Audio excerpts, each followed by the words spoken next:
Since the early 1800s, there have been 3,583 documented sightings of Bigfoot, the elusive creature that has captivated the imaginations of many.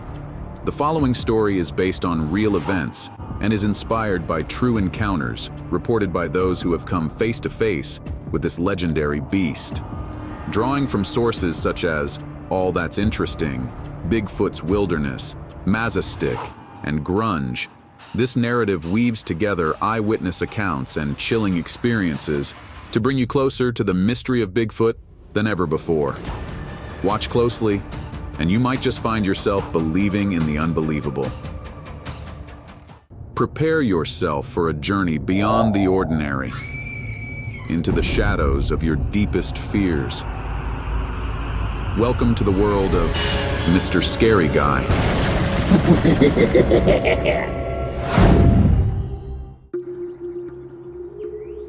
I've always been an outdoorsman. Growing up in the Pacific Northwest, the forest was my playground. As a kid, I'd spend countless hours exploring the woods behind our house, imagining myself as an intrepid explorer. So, when my friend Eric suggested a weekend camping trip deep into the Cascade Range, I didn't hesitate to say yes. We set off on a Friday morning, our car packed with gear and provisions. The drive was long, but the scenic beauty of the mountains kept our spirits high. By the time we reached the trailhead, the sun was beginning its descent, casting an orange glow over the landscape. We hoisted our backpacks and started the hike to our campsite, about 5 miles into the forest. The first day was uneventful. We set up camp near a small, crystal-clear lake, surrounded by towering pines and thick underbrush. As night fell, we built a fire, cooked our dinner, and shared stories under the starlit sky. The peacefulness of the wilderness was intoxicating, a perfect escape from the noise of everyday life. The next day, we decided to explore further into the forest. We followed a narrow, winding trail that seemed less traveled. The deeper we went, the denser the forest became. The air grew cooler and the light dimmer as the canopy overhead thickened. We were miles from any human habitation, enveloped by the sounds of nature. It was late afternoon when we stumbled upon something strange. In a small clearing, we found a large, crude structure made of branches and leaves. It looked like a primitive shelter, but who would build such a thing out here? Eric and I exchanged puzzled glances, but our curiosity won. We approached cautiously, examining the construction. The branches were woven together in a way that seemed almost purposeful, yet haphazard at the same time. As we stood there, a sudden chill ran down my spine. The forest had gone unnaturally quiet. No birds, no rustling leaves, just an eerie silence. I felt a growing unease, like we were being watched. Eric must have sensed it too, because he suggested we head back to camp. That night, we couldn't shake the feeling of unease. The woods, which had seemed so welcoming before, now felt oppressive, almost sinister. We tried to laugh it off, attributing our jitters to overactive imaginations. But deep down, we both knew something was off. Around midnight, I woke up to a strange sound. It was a low, guttural growl, unlike anything I'd ever heard. I sat up in my sleeping bag, straining to hear more. The growl came again, closer this time. My heart almost blew up. I nudged Eric awake and whispered that something was outside. We grabbed our flashlights and cautiously unzipped the tent. The growling had stopped, replaced by an eerie silence. We scanned the darkness, the beams of our flashlights cutting through the night. And then we saw it. Standing at the edge of our camp was a massive figure, at least 8 feet tall. It was covered in dark, matted hair, and its eyes glowed a menacing red in the light of our flashlights. For a moment, we were frozen in terror, unable to comprehend what we were seeing. This was no bear or mountain lion. This was something else, something primal, something legendary. Eric was the first to react, shouting at the creature and waving his arms in an attempt to scare it off. But the creature didn't budge. It just stood there, staring at us with those unblinking eyes. Then, with a terrifying roar, it charged. We scrambled back into the tent, grabbing whatever we could find to defend ourselves. The creature slammed into the side of the tent, sending us sprawling. Its powerful hands tore through the fabric, and we knew we had to get out of there. We bolted from the tent, running blindly into the woods. The creature was right behind us, crashing through the underbrush with frightening speed. We ran for what felt like hours, our lungs burning, our legs ready to give out. Finally, we found ourselves at the edge of a steep ravine. There was nowhere left to run. I turned to face the creature, looking for a solution. Eric stood beside me, clutching a large stick. The creature stopped a few feet away, its breath ragged, its eyes burning with rage. For a moment I thought this was the end. But then, something unexpected happened. The creature hesitated. It looked past us, towards the ravine, and its expression changed. Fear. It was afraid of something. Before I could process what was happening, the ground beneath us gave way. Eric and I tumbled down the ravine, landing in a heap at the bottom. Bruised and battered, we struggled to our feet. The creature was gone, but we could still hear its growls echoing through the forest. We had to keep moving. We made our way down the ravine, following a small stream that led us back to familiar territory. By the time we reached our campsite, the sun was rising. We quickly packed up our gear and hiked back to the trailhead, constantly looking over our shoulders. The forest, which had seemed so inviting just days before, now felt like a hostile, alien world. We didn't speak much on the drive home, both of us lost in our thoughts. That night, I couldn't sleep. Every time I closed my eyes, I saw those glowing red eyes, heard that guttural growl. I tried to rationalize what we had seen, but no explanation made sense. Bigfoot was supposed to be a myth, a legend, but I knew what I had seen. It was real. The following weeks were a blur. Eric and I agreed not to tell anyone about our encounter. Who would believe us? We didn't want to be labeled as crazy or attention seekers, but the experience left a mark on us. We stopped going on camping trips, avoided the forest altogether. The fear lingered, a constant reminder of the unknown lurking just beyond the trees. Months passed, and I tried to move on with my life, but the nightmares persisted. I'd wake up in a cold sweat, my mind replaying that night over and over. I became obsessed with learning more about Bigfoot, scouring the internet for stories and sightings. What I found was both fascinating and terrifying. There were countless accounts of encounters, some eerily similar to ours. People described the same glowing red eyes, the same guttural growl. It was clear we were not alone in our experience. One night, while researching online, I came across a forum dedicated to Bigfoot sightings. I hesitated, but decided to share our story, hoping to find some answers or at least some solace in knowing we weren't alone. The response was overwhelming. Dozens of people reached out, sharing their own encounters, offering support and advice. Among the messages, one stood out. It was from a man named Tom, who claimed to be a Bigfoot researcher. He had spent years studying the creature and had even had his own encounter years ago. He believed that Bigfoot was not just an animal, but something more, something supernatural. Tom suggested that our encounter might have been a warning. He believed that Bigfoot was a guardian of the forest, protecting it from those who would do it harm. He theorized that our intrusion into its territory had triggered a defensive response, but he also warned that once you've seen Bigfoot, it never forgets you. The thought sent a shiver down my spine. I couldn't shake the feeling that we were being watched, that the creature was still out there, waiting. The nightmares intensified, and I started to see shadows moving in the corners of my vision. I became paranoid, constantly looking over my shoulder, avoiding the woods at all costs. Then, one night, it happened. I was home alone, trying to relax after another sleepless night. The house was quiet, the only sound the ticking of the clock. Suddenly I heard a noise outside, a low guttural growl. My blood ran cold. I grabbed a flashlight and cautiously approached the window.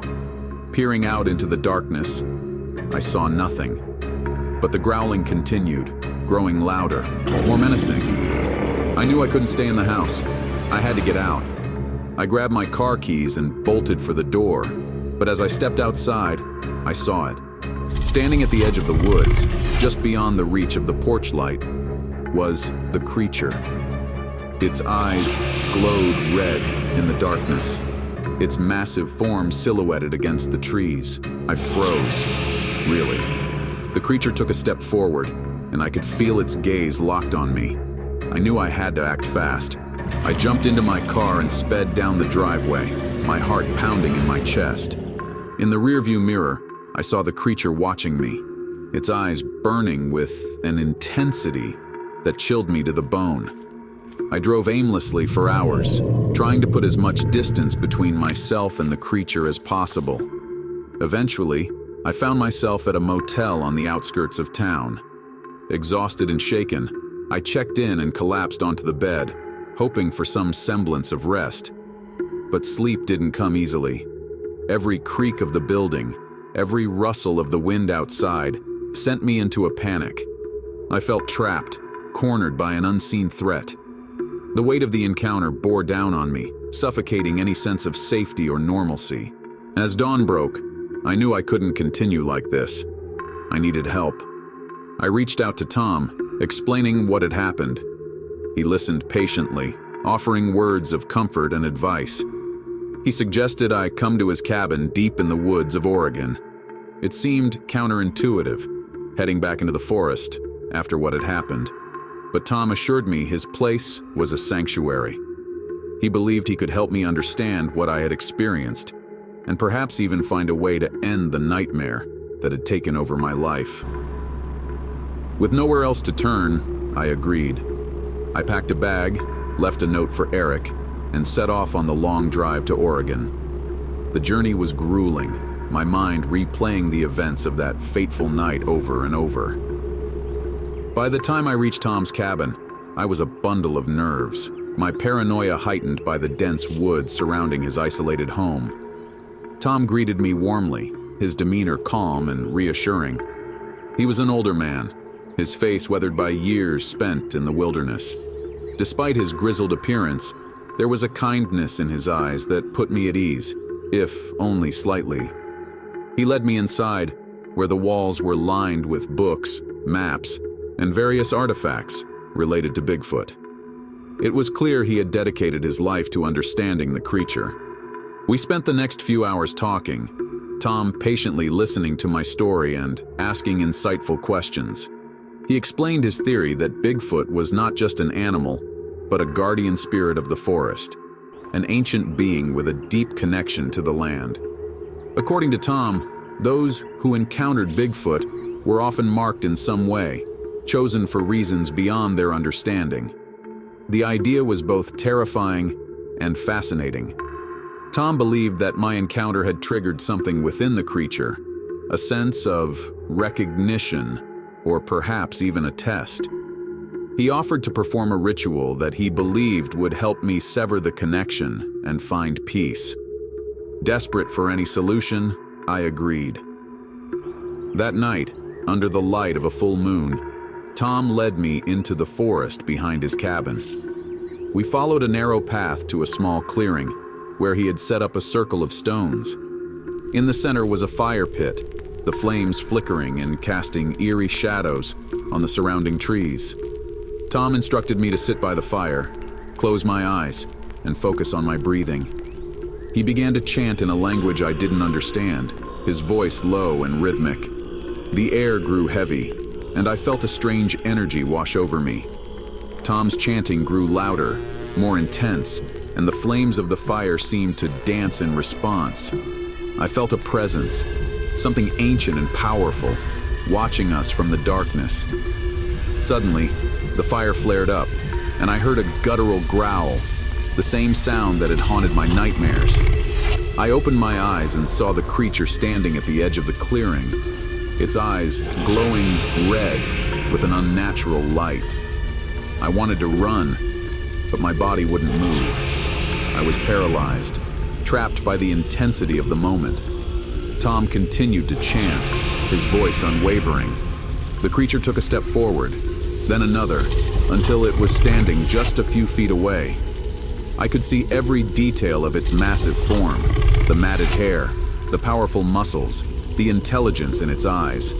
It raised its arms, and I braced myself for the worst.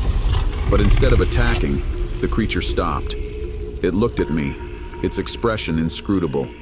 For a moment, we were locked in a silent exchange, a connection that transcended words. Then, with a final deafening roar, the creature turned and disappeared into the forest.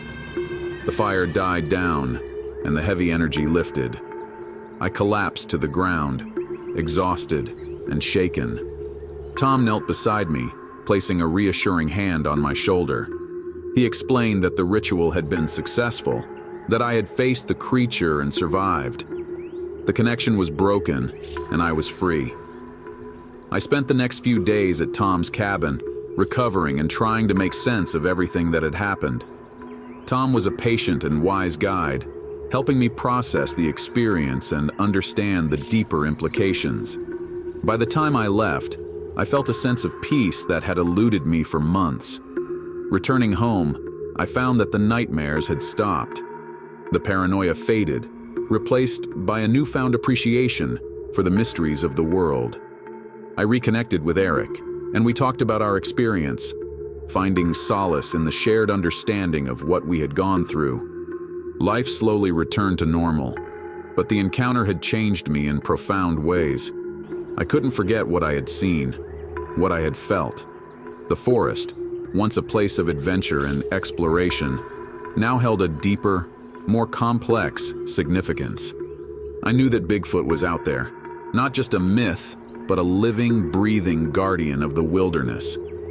Years passed, and I continued to explore the woods, though with a newfound respect and caution.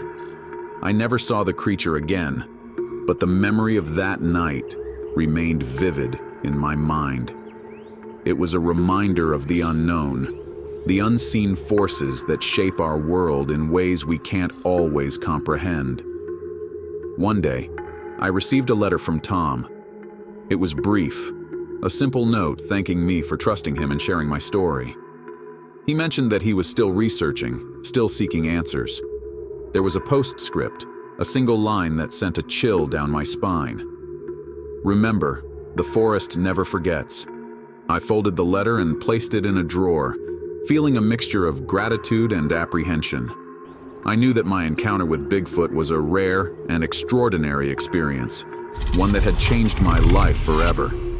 The fear had faded, but the respect remained. And as I sat there, reflecting on my journey, I realized that some mysteries are meant to remain unsolved. The legend of Bigfoot was more than just a story. It was a testament to the wild, untamed spirit of the world we live in.